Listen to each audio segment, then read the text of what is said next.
Back in Las Vegas now, after returning from a few days at Graton Casino in Northern California, where I played 2-5 no limit on Thursday and 10-25-50 on Friday. And I used the same strategy of moving up in stakes as I've done throughout my poker career, which I'll be happy to tell you about. First of all, hello from Gabi Coffee.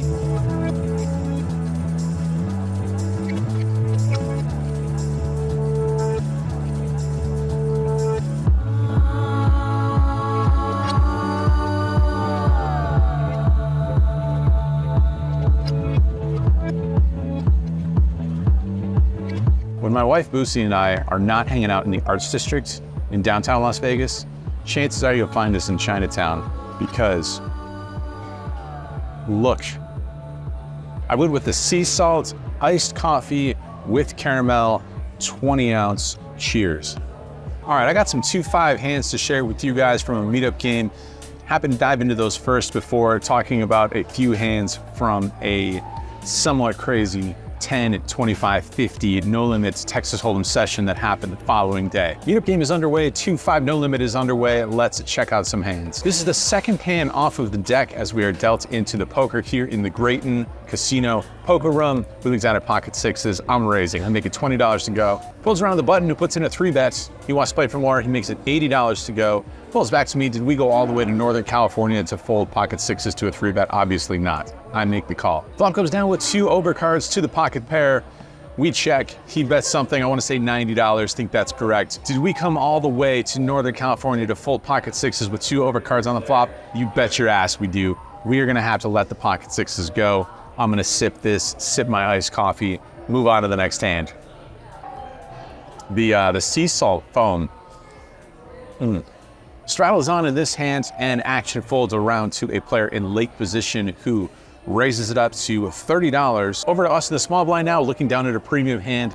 2 ladies, pocket queens. That seems 3-bettable to me this time. I'm gonna go ahead, 3-bet it up to $110.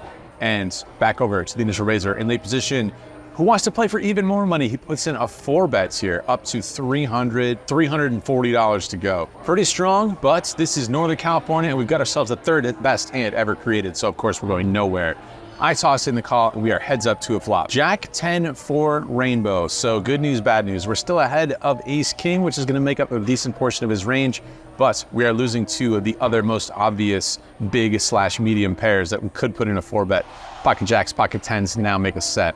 I check it, and my opponent checks back, however. Turns an offsuit 8. I imagine that'll change nothing. I don't think he's gonna find a 4-bet with pocket 8s too often. I do think he'll have some traps on the flop though, especially with top set, maybe with middle set too. I'm gonna check it again here and see what happens, and my opponent puts out a bet of $100 this time. Very small delayed C-bet here. We're going nowhere with our pocket queens. I toss in the call. We're off to a river card. River is a 5. I check it again, and my opponent bets $250 this time.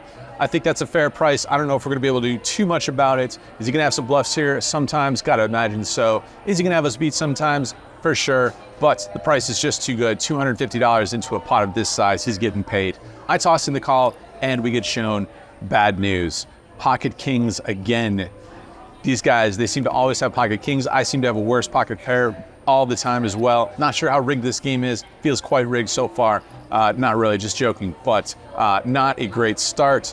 In the very first orbit, we are immediately stuck hundreds of dollars at my own meetup game. Several orbits go by, and we continue to find pocket pairs that are not cooperating with these flops and these runouts. We find pocket 8s, we find pocket 5s, we find pocket 4s, and somehow none of these hands connect, and we lose all of them. So we are leaning money quickly here in this 2-5 game. All right, straddle is on again in this hand, playing 2-5-10, and we look down at the King 5 of clubs in middle position. I've made worse raises in my life. I'm gonna raise this one. I make it $25 to go. Player on my left calls, and a player on the blinds puts in a 3-bet this time, up to $100. I've made worse calls of 3-bets in my life. I'm gonna call this one in position. It's not a gigantic raise.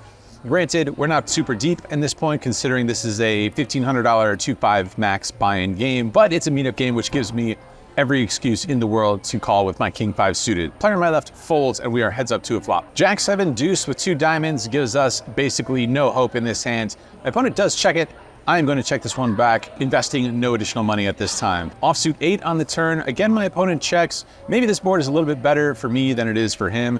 Definitely seems like he's got himself an ace-king, ace-queen type holding, and maybe we can represent some holdings on this board, but having no removal whatsoever and no equity to improve. Perhaps maybe a king, but we don't even know if that's good at this point. Just gonna check this back, go to a river card. That river card is an offsuit 4. Once again, my opponent checks, and I'm not gonna show down king high here. I would go for some value if I happen to have a hand like pocket 5s. So I think we're gonna have to go ahead and try, invest a little bit of money here. I think betting is probably higher EV than checking in this point. Gonna toss out $100 and hope that my opponent puts us on some sort of middling small pair going for value versus his perceived ace-king, ace-queen type holding. I do that, I bet $100, and my opponent shoots me a little bit of a look, a little bit of a glance. Seems not entirely believing the story that I'm telling here, but does appear that he's got himself the ace-high hand.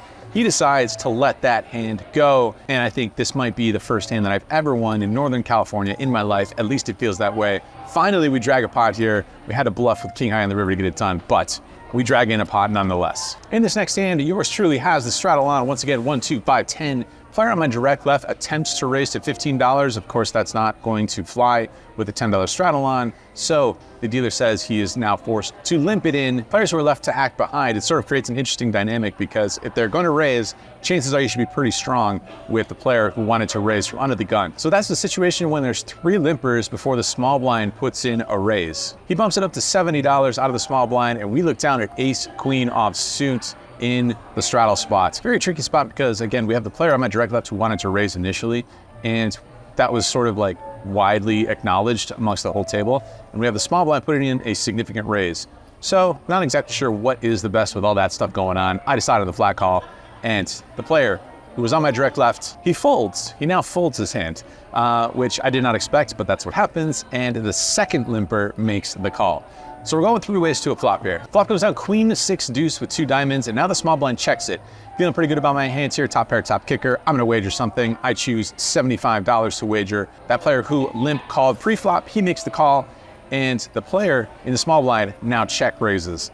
He makes it $200 to go, which of course we are not loving because that looks pretty damn strong. It's not a gigantic raise. I feel like we are slightly perhaps forced to call here. Call the $200, it's only $125 more. I make the call and the other player gets out of the way. Turn is the ace of diamonds, which is very interesting because now we have top 2 pair. However, my opponent continues firing, this time for around $420 or so. He only leaves himself about $200 behind. So I think our hand, once again, is a little bit forced here. Granted, we could be losing to pocket queens, could be losing to pocket aces. Is he going to bet this turn card with pocket kings? Maybe if he has a diamond, but I kind of doubt it. Not too sure what's going on here, but with this wager, $200 behind and top 2 pair, I'm gonna have to go with it. I stick it all in there for about $650 or so. My opponent, of course, quickly calls for his remaining $200. I ask if our ace queen is any good, and he says no.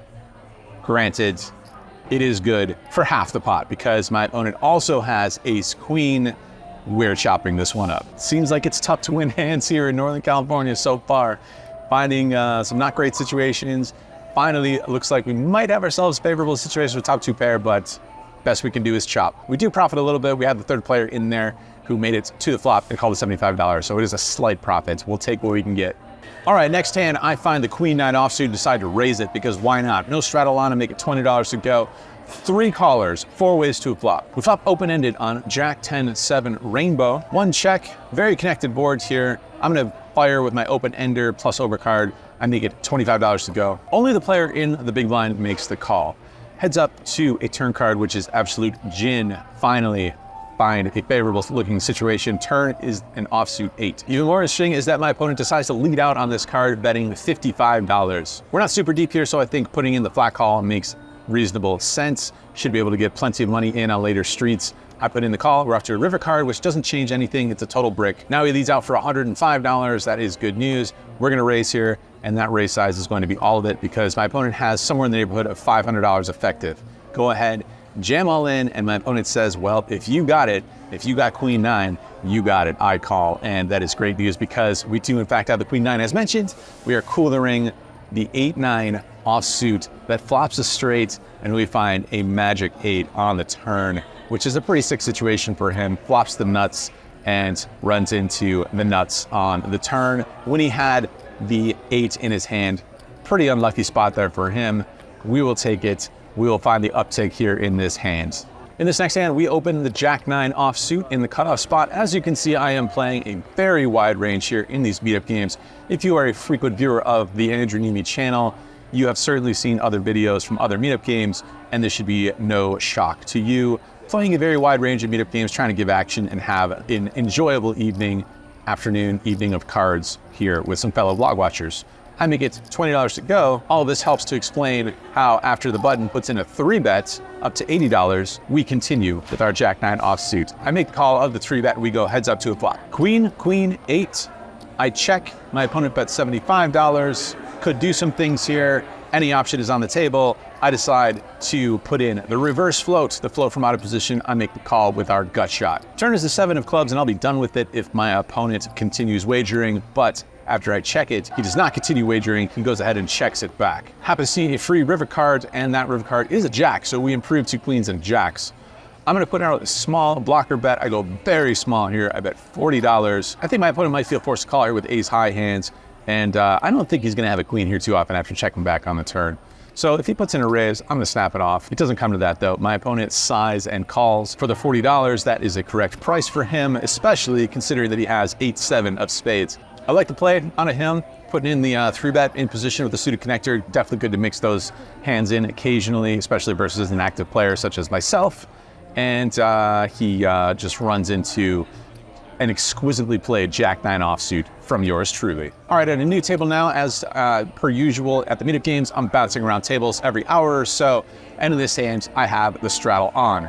There are 3 limps, and we look down at 7-5 offsuit. Happy to check this one. 4 ways to a flop of Queen 6-4 with 2 spades. Small blind leads out for $25. We've got ourselves an open ender. Happy to call here, and there's one more call behind me. Turn is gin once again, offsuit 3. That gives us the nuts. My opponent bets $85 here, which feels a little bit on the bigger side. Goes from $25 to $85 when potential straights arrive. Versus a smaller bet, I would definitely find a raise here with a flush draw out there and one more player behind me. But versus the $85 bet, I'm just gonna flat call here.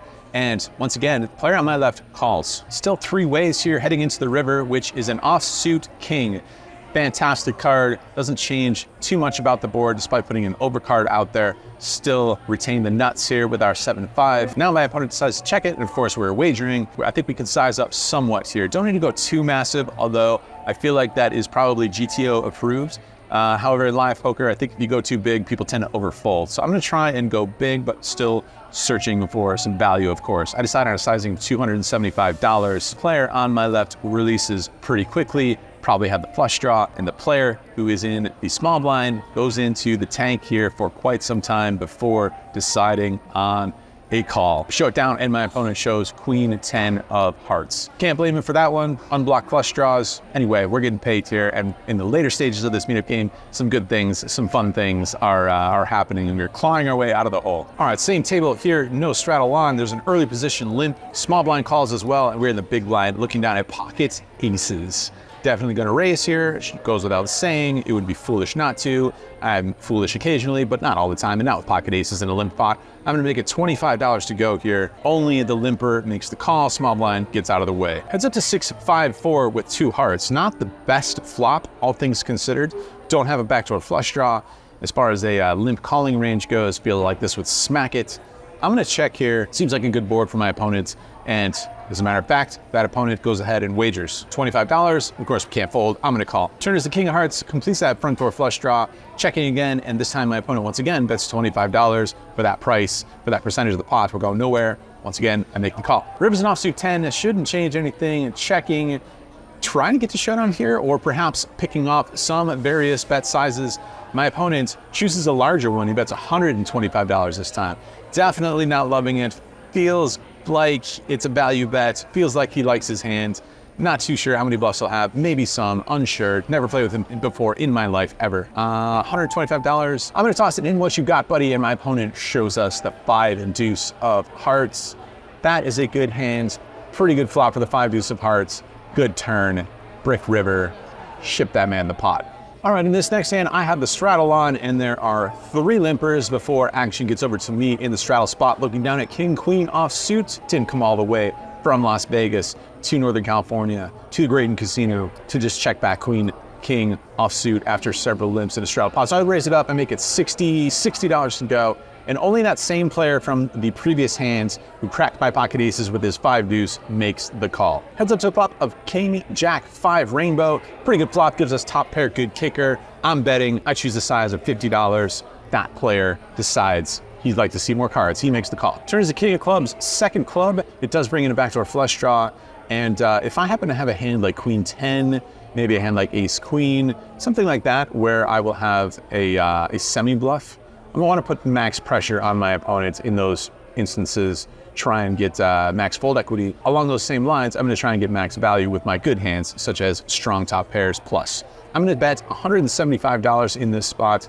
My opponent thinks for a little bit before calling once again. Offsuit 8 on the river, same situation. Chances are I'm going to be the only one who could possibly have a straight here. That's another good reason to go ahead and put out a decently sized bet. But once again, I think oftentimes people tend to overfold versus large wagers. So I'm going to go for value here. I'm a little bit unbalanced in these kinds of spots, but I think that's fine in live poker. I decide on a sizing of $260 here on the river. My opponent goes into the tank. Once my opponent does not snap call or snap raise or snap jam or something like that, time to start rooting for a call. And after some time, that is what happens. My opponent tosses out the call. We showed out top pair, good kicker, and that is good. So very happy with the way I played this hand. Like my sizings here. If you didn't snap call, by the way, on the river, that means chances are we got close to max value. If it sent him into the tank a bit, we get the pre-flop value, we get value across all 3 post-flop streets, so that is a very good result. We were stuck somewhere in the neighborhood of $700 or $800 or $1,000 or so, and now we are into the green. Things are looking up before this hand goes down. In this hand, straddle is on. There's 1 limp before a late position player raises it up to $30. Got ourselves 6-5 suited. Gonna go ahead and toss in the call. 2 other players make the call. So massively multi-way here. Heading to a flop. It comes down pretty good looking for our 6-5. 7-6-4 with 1 spade. Gives us pair plus open ender plus backdoor flush draw. I check it. The other players check. Action checks all the way around. Turns the ace of spades. That's the second spade. So we do pick up that backdoor flush draw. I'm going to check it though. That should be a good card for the initial raiser. I check it. There's 2 other checks, and sure enough, that initial raiser puts out a bet here. He bets $75. Now, if there is any combo to choose to put into our semi-bluffing range, I think the 6-5 of spades provides the perfect combo. We've got tons of outs here, and we block the really strong hands. We could have a set here, we could have a straight here, and it's unlikely that our opponent has anything that is too strong. When he checks back on the flop, he's a little bit capped. I guess he could be slow playing pocket aces, play for pot control, something like that, but kind of doubt it. Feel like a lot of the time players were bet to see where they're at. So I like choosing this hand. I like it a lot to go ahead and put in a check raise semi-bluff with. Check raise up to $235. That folds out the players in between myself and the initial raiser, and that player looks annoyed, visibly annoyed, kind of shakes his head and decides to fold. So not 100% certain that he had himself a hand like Ace King. He could have had King Queen try to represent the ace, but we get the job done here. I like taking the aggressive route there, much more so than just hoping to either improve or that our pair happens to be good. Take this one down, and that is a wrap from the 2-5 game.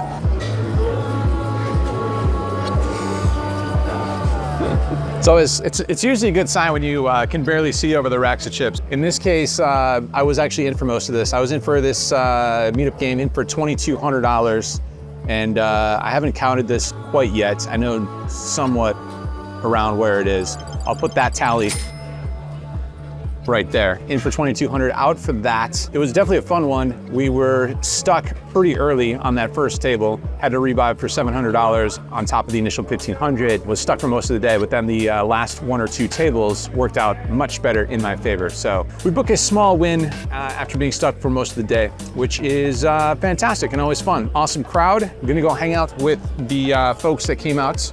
I've had half of a tequila right here. So gonna go have the other half as well as maybe 1 more at the lobby bar right now. Sorry, I didn't know you were filming. That's okay. I thought you were taking a picture. That's all good. Right, so that brings us to the following day. There was a cash game, and it was of significantly bigger size than the 2-5 game. So I mentioned that there is a tactic that I like to use when I'm moving up in stakes, that I've done so, that I've utilized throughout my career as a professional poker player. I don't think that this is the only tactic that you can use when deciding which stakes to play. There's definitely different methodologies that you can put into use. But the strategy that I've always used to help me move up in stakes and to take a little bit of the edge off is to sell some of the action to friends. So in this particular instance, I messaged two of my good buddies, fellow poker players. One is a professional poker player, one is a semi-professional poker player. They are both winning players and they've been playing for years. I reached out to them and said, hey guys, do you want a piece of the 1025? They responded right away. One player said he'd like his lucky 7%, which he always seems to take, who says poker players are not superstitious. And my other buddy went with an even 10%. Didn't message anybody else, decided that was plenty to sell 17%. That gives me the remaining 83%. And again, this is something that I've done a bunch over the years, especially when first moving up to a stake in order to get more comfortable with it. It doesn't necessarily need to be any particular percentage. I would never really want to sell more than 50% of myself, because I feel like if I'm putting in the work, I want to have that much skin in the game and I want to be able to see that much of the rewards. But yeah, even if it's something as small as 5%, I feel like that can help really take the edge off and just provide for a little trick in your brain where it's not as big of a game as it's listed, takes a little bit of that edge off as mentioned, and really allows me to focus on the poker more than the dollar amounts that I'm risking and wagering in the moment. If you're a 1-2 or 1-3 player and you're looking at that 2-5 game and you've never really taken a shot, find some good friends of yours who understand poker, who understand variance, who aren't going to be angry or mad or upset if you happen to book a losing session. Unload some of the risk, and then you can all share in the rewards when things go well. Find some people who you like, who you are happy to give some of the profits to. It's not going to be a huge share of the profits, but it's a little something that says, you know what, when I win, you guys win too. We all win together. We're in this thing together, and let's get in there and battle. By the way, I did say to my friends this was a 10-25 game, but these friends understand live poker so well that they know typically in these higher stakes games, the straddle is going to be on. There's going to be uncapped games, and people generally want to play higher and they want to gamble. So 10-25 doesn't strictly mean it's always going to be 10-25 every single hand. And sure enough, that $50 straddle got on there right away. So here we are playing 10-25-50 at Graton Casino. I'm on the button looking down at ace 10. I'm going to bump this one up to 150 bucks. Only the player in the straddle calls. So heads up to a flop ace, queen, jack with 2 diamonds. Even though it's a good flop for the initial raiser's range, we're on the button here so we can have a pretty wide range ourselves. I say all that to explain my down bet size of $125, and my opponent makes the call. Turn is a king and gives us a straight, and now my opponent leads out for $400. Kind of interesting. We don't have any redraws here. I think I'm just going to put in the call here. If my opponent ever has any bluffs, I want to keep those in there. And I don't think he's going to be leading out on this card with 2 pairs or sets, especially when he just flat calls pre-flop. I make the call. The river's an offsuit jack pairing the board. Now my opponent checks it, and now I think a bet is somewhat mandatory here. It may look like we can't really get value versus too much worse, and maybe we need to be somewhat concerned about better hands. But again, I think it's very unlikely that my opponent is going to have better hands when he flat calls the flop, leads out with 4 to a straight on the board. I think he's going to be more weighted towards straights and bluffs. I think I want to wager something here. I think I want to go kind of big because it feels a little bit like a free roll. I think we're either pushing off a chop or he has a bluff and he's just going to fold. And again, I just don't feel like he's going to have a better hand too often. I bet $1,175 here on the river, which I think is actually a little bit on the smaller side. I think that's probably, it's an okay bet. It's not a bad bet, but I think if we go a little bit bigger to try and push off a chopping hand, I think that might be better because we're going to be the only ones to have pocket aces, pocket jacks, pocket kings, pocket queens. We're going to be the only ones to have the really nutted full houses here. So again, it feels like a little bit of a free roll wager on my part. That's what I'm thinking anyway. So I think I could go a little bit bigger, but in the end, my opponent thinks a little bit before deciding on a fold. So pretty cool. We drag this one in and we scoop this one in onto the next hand. Once again, we're on the button. A few orbits down the road, we find 8-7 of hearts. Gonna go ahead and raise it up. Players in the big blind and in the straddle both make the call. So 3 ways to a flop. It comes down pretty gorgeous. 9-6-3 with 2 hearts, open ender plus flush draw. Big blind checks and the straddler leads right into me. He bets out for $300. Very similar situation to a previous hand when we had the combo draw plus a pair. if there is any combination to find a raise with in this spot, and I think that probably is a good thing to do, to find some raises, some semi-bluffs, this seems like the exact candidate to do so with the maximum number of outs. I'm gonna go ahead and raise this one as a semi-bluff, keep my strong hands balanced with these bluffs, go ahead, raise it up to $900. Big blind quickly gets out of the way, and the straddler thinks for a little bit before folding.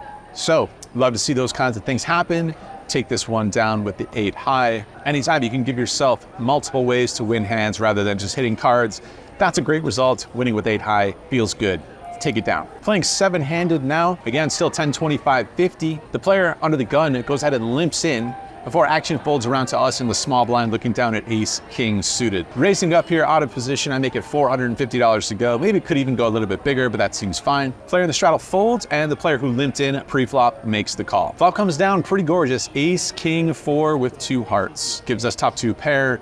It's a great board for our range, obviously great board for our hand as well. We're firing here for sure. Don't need to down bet since this board, as mentioned, nails our range. I bet $750 here, and my opponent makes the call, which we love to see. Turn is an offsuit 7 total brick here. Definitely going to keep firing. My opponent has about $4,000 in his stack, and for reasons mentioned previously, I decide to not bet the maximum, decide to put out a medium-sized bet, decide to go for value. Don't want my opponent over folding, don't want to give him a reason to overfold. I bet $1,300. My opponent does the work for us. We love to see it. He goes ahead and jams $4,000 into us here on the turn over my wager. Of course, we are snap calling. We're losing some hands, we're losing some sets. It's not even worth mentioning that we have a fold option. Toss in the call immediately. We're off to a river card, which is another king. We've got the virtual nuts here. I just go ahead, show my hand down, even though my opponent was the last aggressor. Show it down, we've got the nuts, and sure enough, my opponent mucks it. So that is a fantastic result, a beautiful hand. Top 2 turns into a full house by the river. Love to see some run good in some bigger games as we move up in stakes. I know it's not a lot of hands from this 10 and 25, 50 game, but those were the most significant hands, and those were the most fun ones for sure. We buy into the 10-25 turned into 50 game for $7,000. Don't need to add on any additional money into this game, and we cash out for $11,565. We profit $4,655 in this bigger game. That means my friends win because I win as well. Happy to see it. Enjoy it, boys. And we have ourselves a lovely weekend at Graton Casino. We win in the 2-5 game, we brick the tourney, but we make up for that, and definitely more so in the 5-10-20, the 10-25-50 game. And it's a good weekend, always a good time at Graton Casino.